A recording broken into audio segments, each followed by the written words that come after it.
nome do Pai, e do Filho, e do Espírito Santo. Amém. Muito bem, gente, nós queremos hoje falar a respeito da vida, né? Falar sobre a ressurreição. Estamos aí vivendo ainda a alegria da Páscoa, né? Hoje é terça-feira, ontem nós relembramos mais uma vez a Páscoa, a ressurreição, a vitória da vida sobre a morte. E esse é o tema que nós queremos refletir e estudar um pouquinho hoje com vocês aqui, né? Justamente porque a ressurreição, ela lembra a vida, né? Estamos literalmente sendo bombardeados nos últimos dias pelo assunto morte, né? A gente liga a TV e o destaque é: tantas pessoas morreram no Brasil, tantas pessoas morreram nos Estados Unidos, tantas pessoas morreram na Europa e assim por diante. Então o assunto morte tá muito evidente nos últimos dias aí em nosso meio. Eu estava ouvindo ontem a mensagem do professor do nosso seminário, né, o pastor Wilson Schultz. Ele dizia o seguinte: o assunto morte está muito presente nos últimos dias por causa desta pandemia. Parece que todos nós estamos com os minutos contados para morrer por causa desse vírus. Porém, não podemos deixar que a morte determine a nossa vida. A morte não determina a nossa vida. Jesus disse, né? Eu sou o caminho, a verdade e a vida. Vida plena, vida abundante, vida eterna.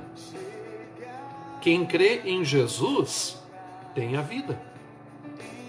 A vida é um presente de Deus para nós. E nós não podemos vivê-la simplesmente e unicamente na perspectiva da morte. Jesus, ele ressuscitou e venceu a morte.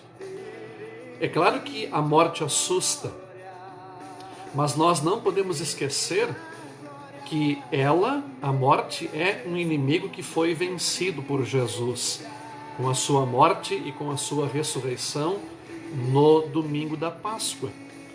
Por isso, nós que cremos, nós que temos a Cristo em nosso coração, nós não podemos deixar a morte dominar a nossa vida e determinar o nosso viver, como parece que está acontecendo muito nos últimos dias conosco, né? Aí vem a pergunta: qual é o significado da ressurreição para nós cristãos?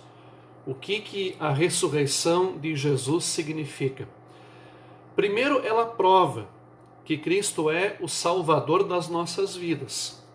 O Salvador que todos nós precisamos. Todos nós precisamos de um Salvador, né? Todos nós precisamos desse Senhor da vida, desse Senhor que venceu a morte por todos nós naquela manhã de Páscoa. Ela mostra também que o nosso Deus, ele é um Deus vivo, não é um Deus morto, como todos os demais deuses são. A ressurreição, ela mostra que nós somos vitoriosos também sobre os nossos inimigos. O diabo, o mundo, o pecado e a nossa própria natureza humana por meio da fé em Cristo. E ela prova também que assim como Cristo ressuscitou, nós também iremos ressuscitar, né? Vamos pegar nossa Bíblia, vamos abri-la lá em Mateus capítulo 28, versículos 1 até 8. Mateus 28, 1 a 8, texto que fala sobre a ressurreição de Jesus. Mateus 28, 1 até 8. Depois do sábado, no domingo bem cedo, Maria Madalena e a outra Maria foram visitar o túmulo. De repente houve um grande tremor de terra. Um anjo do Senhor desceu do céu, tirou a pedra e sentou-se nela.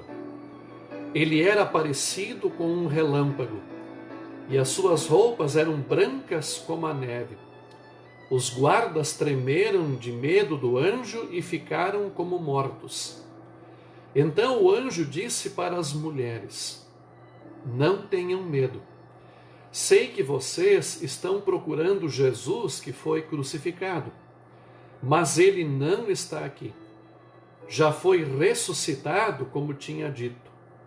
Venham ver o lugar onde ele foi posto. Agora vão depressa e digam aos discípulos dele o seguinte: ele foi ressuscitado e vai adiante de vocês para a Galileia. Lá vocês vão vê-lo. Era isso o que eu tinha a dizer para vocês. Elas foram embora depressa do túmulo, pois estavam com medo, mas muito alegres, e correram para contar tudo aos discípulos. Interessante aqui, gente, que nós encontramos uma mistura de dois sentimentos: medo e alegria. Aquelas mulheres ficaram tão maravilhadas com o que elas viram, que elas ficaram com medo. Imagina ver um anjo. Não é todo dia que se vê um anjo. Nós nunca vimos um anjo.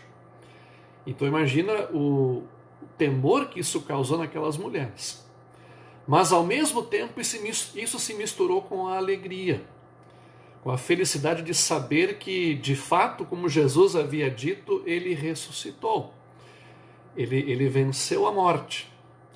Ele não estava mais ali, naquele sepulcro, mas ele de fato havia vencido a morte como ele havia prometido durante o seu ministério aqui nesse mundo. Então isso se misturou, né? Esses dois sentimentos apareceram naquelas mulheres, né? O medo e a alegria. E talvez isso acontece conosco também. De repente nós também temos medo da morte. Nós também tememos, né, o nosso partir. Mas ao mesmo tempo nós temos a alegria de saber que através de Jesus, através da fé nele, nós iremos para a vida eterna.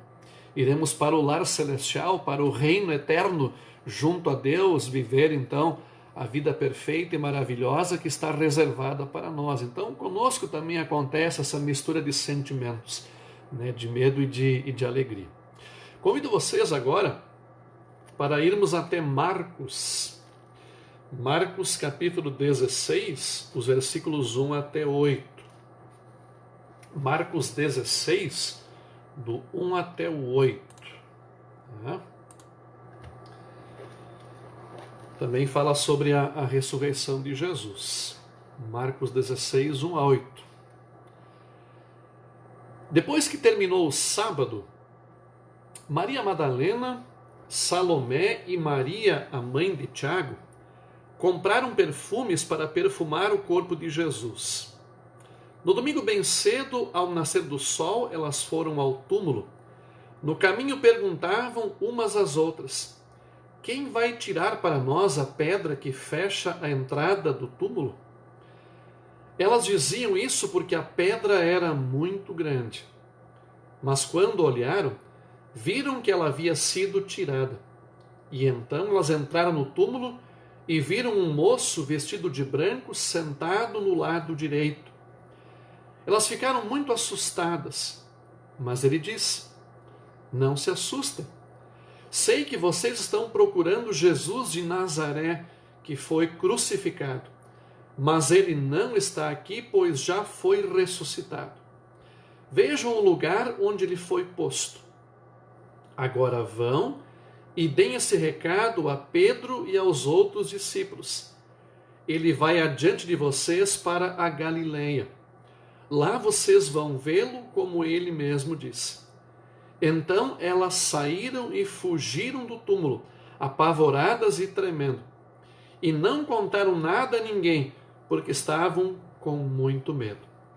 Também aqui nós vemos uma mistura, né, desses dois sentimentos, a alegria e também o medo que sentiram naquela cena ao chegar lá no domingo de manhã, né, no sepulcro de Jesus, e encontraram lá esse moço vestido de branco, né, um anjo, né, que anunciou para elas então que Jesus não estava mais ali, mas havia de fato ressuscitado, como ele havia prometido. Né?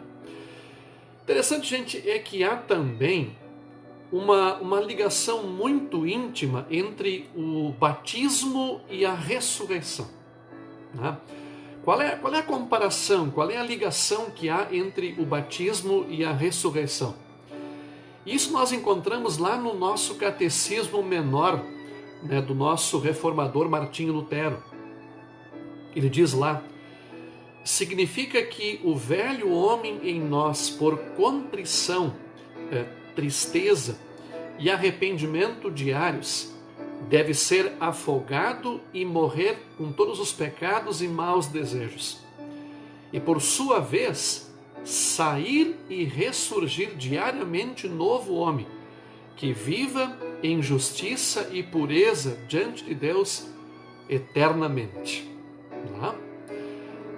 O apóstolo Paulo diz em Romanos, no capítulo 6, fomos sepultados com Cristo na morte pelo batismo, para que, como Cristo foi ressuscitado dentre os mortos pela glória do Pai, assim também andemos nós em novidade de vida.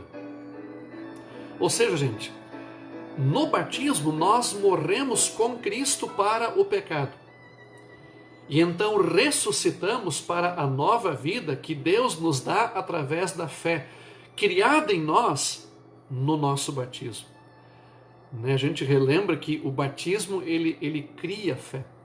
O batismo ele coloca a fé em nosso coração através da ação do Espírito Santo.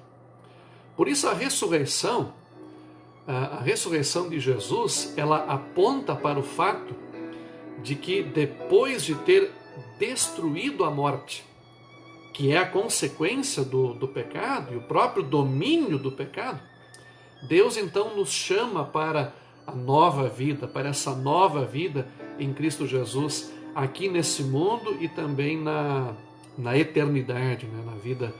na vida eterna. Né? Convido vocês agora a abrirmos lá em 1 Coríntios. 1 Coríntios capítulo 15, versículo 20. 1 Coríntios 15, versículo 20. E também o versículo 23. 1 Coríntios 15, versículo 20. E depois também o 23. O texto diz assim: mas a verdade é que Cristo foi ressuscitado. E isto é a garantia de que os que estão mortos também serão ressuscitados. Vejam, é a garantia, é a certeza de que os que estão, né, em Cristo também serão ressuscitados. Os que partiram em Cristo serão ressuscitados no dia do juízo final. Né? E o 23. Porém, cada um será ressuscitado na sua vez. Cristo, o primeiro de todos, depois os que são de Cristo quando ele vier. Quando ele vier, no dia do juízo, né? No seu retorno, na sua volta ao mundo para julgar os vivos e os mortos, e também para levar em sua companhia aqueles que creram, aqueles que viveram aqui e que partiram deste mundo na fé em Cristo, na confiança em Jesus como o seu Senhor e o seu Salvador. Né? Convido agora vocês a irmos até 1 Tessalonicenses. 1 Tessalonicenses, o capítulo 4, o versículo 14. 1 Tessalonicenses, capítulo 4, o versículo 14. Saudade de falar, quem gostaria de ler para nós, né? A gente, quando está em estudo bíblico, né, sempre pede quem é que vai ler esse texto para a gente aí, né? Mas hoje então eu vou ler daqui, mas vocês acompanhando, claro, junto comigo aí nas suas casas, né? O texto diz: nós cremos que Jesus morreu e ressuscitou.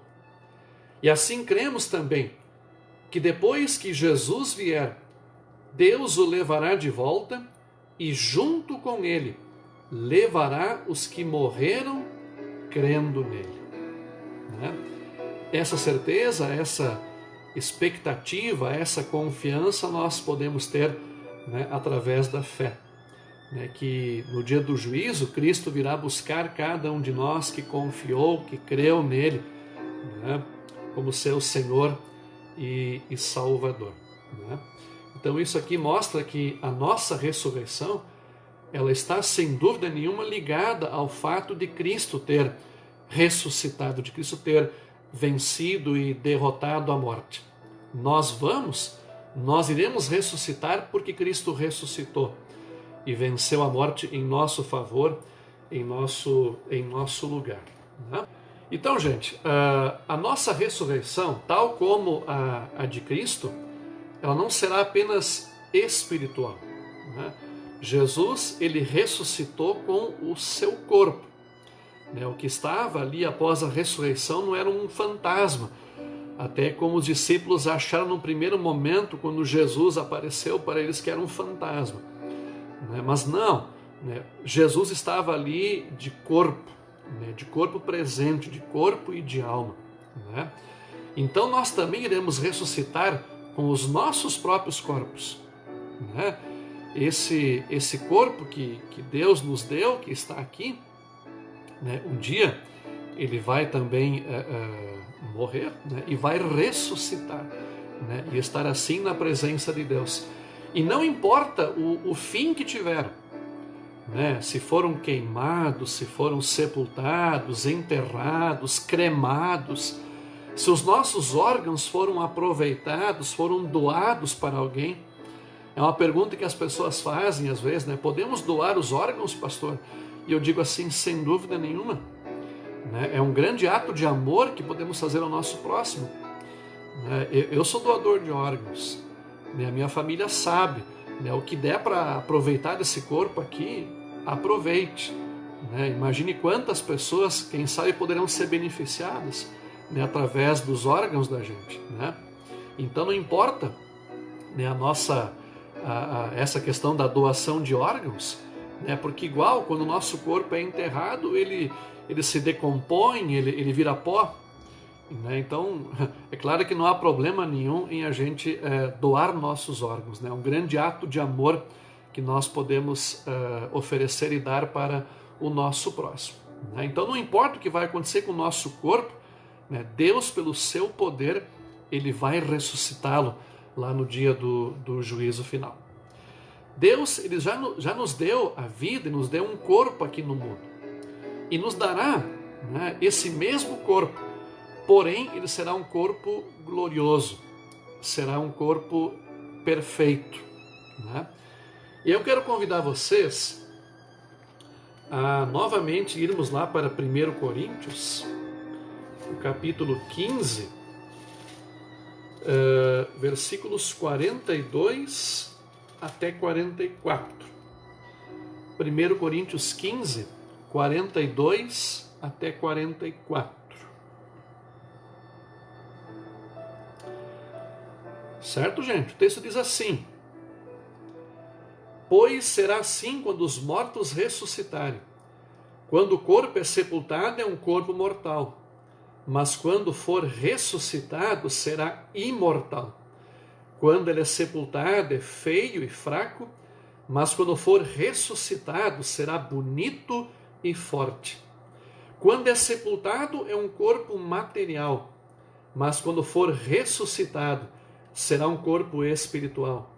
É claro que se existe um corpo material, então tem de haver também um corpo espiritual, né? E assim é o que vai acontecer conosco também, né, no dia do juízo final. E ainda o versículo 49, né, do mesmo texto aí de 1 Coríntios 15. Assim como somos parecidos com o homem feito do pó da terra, assim também seremos parecidos com o homem do céu. E aqui temos exatamente uma referência a Jesus, né? Teremos também, assim como Jesus, na sua ressurreição, um corpo glorioso, um corpo perfeito. O nosso também será assim, né, no dia da ressurreição, no dia do juízo final. Seguimos na leitura, gente, do versículo 50 em diante aí, né? Meus irmãos, o que eu quero dizer é isto: o que é feito de carne e de sangue não pode ter parte no reino de Deus, e o que é mortal não pode ter a imortalidade. Escutem bem esse segredo: nem todos vamos morrer, mas todos nós vamos ser transformados num instante, num abrir e fechar de olhos, quando tocar a última trombeta. Interessante, né, que o apóstolo fala esse segredo. Ou seja, nem todos vão morrer. Vamos supor que o dia do juízo final seja amanhã. Estamos vivos. Não vamos morrer para daí participar do juízo e ser ressuscitados. Quem estiver vivo no dia do juízo vai passar por um outro processo. Vai passar por uma transformação a fim de assim ter um corpo perfeito, um corpo glorioso. Né? Vamos ler agora o final do 54 em diante. Né? A morte está destruída. A vitória é completa, né? Porque Jesus destruiu. Onde está, ó morte, a sua vitória? Onde está, ó morte, o seu poder de ferir? O que dá à morte o poder de ferir é o pecado. E o que dá ao pecado o poder de ferir é a lei. Mas agradeçamos a Deus, que nos dá a vitória por meio do nosso Senhor Jesus Cristo. Né? Que nos dá a vitória. E a pergunta é: que vitória? A vitória sobre a morte. Essa vitória que Jesus conquistou no domingo da Páscoa. E essa vitória é nossa. Essa vitória nos é concedida através da fé. Ou seja, nós também vencemos a morte. Né? A morte é, sem dúvida, gente, um inimigo que foi vencido, que foi destruído pelo nosso Senhor e Salvador Jesus. Por isso nós não vivemos na perspectiva da morte. A gente sempre vive na perspectiva daquilo que Deus tem reservado e guardado para cada um de nós através da fé em Jesus. Por isso, então, com base daquilo que a palavra de Deus nos diz, nós podemos concluir que nós já ressuscitamos com Cristo por direito, embora ainda não de fato, o que só acontecerá então no último dia, no juízo final. Jesus, ele não viveu, morreu e ressuscitou para que só alguns creiam nele e sejam salvos. Ele não quer que só eu, que só vocês e mais alguns tenhamos a vida eterna. Mas ele quer salvar a todas as pessoas. E por isso que a salvação de Cristo, ela é para ser compartilhada. É para ser espalhada e ensinada para todas as pessoas. Nós não podemos guardar isso para nós. Mas Deus quer que a gente compartilhe isso com as pessoas, começando pela nossa família, pelos nossos familiares, pelos nossos amigos, pelos nossos colegas, enfim, até onde nós podemos alcançar as pessoas com o nosso testemunho, porque a vontade divina é salvar a todos, né? Ele conquistou através de Jesus a vitória sobre a morte, não para alguns, né? Mas essa é uma vitória que Ele quer que todos tenham através da fé. Por isso, meus irmãos, minhas irmãs, meus amigos, minhas amigas, a morte, ela não determina a nossa vida. A morte é algo que foi vencido. Foi vencido por Jesus. E por isso, então, nós podemos viver na certeza do consolo, da companhia, da presença de Deus do nosso lado. E podemos também viver na certeza da vida perfeita que nos aguarda após a nossa partida aqui deste mundo. Eu só queria dizer ainda, né, gente, dentro daquela ideia de que a morte não determina a nossa vida. Nós não vivemos simples e puramente na perspectiva da morte. E o que está acontecendo nos últimos dias é muito isso. A gente liga a TV e parece que a TV quer nos impor na cabeça isso, né? Que agora a gente vive na perspectiva da morte. E não pode ser assim. A gente vive na perspectiva da vida, né? Da vida que Deus nos deu, né? No presente, e também da vida futura, da eternidade, né? Da própria ressurreição que Jesus conquistou para nós. Legal, gente? Obrigado pela companhia de vocês, por estarem conosco nesse momento. Que Deus acompanhe cada um de vocês.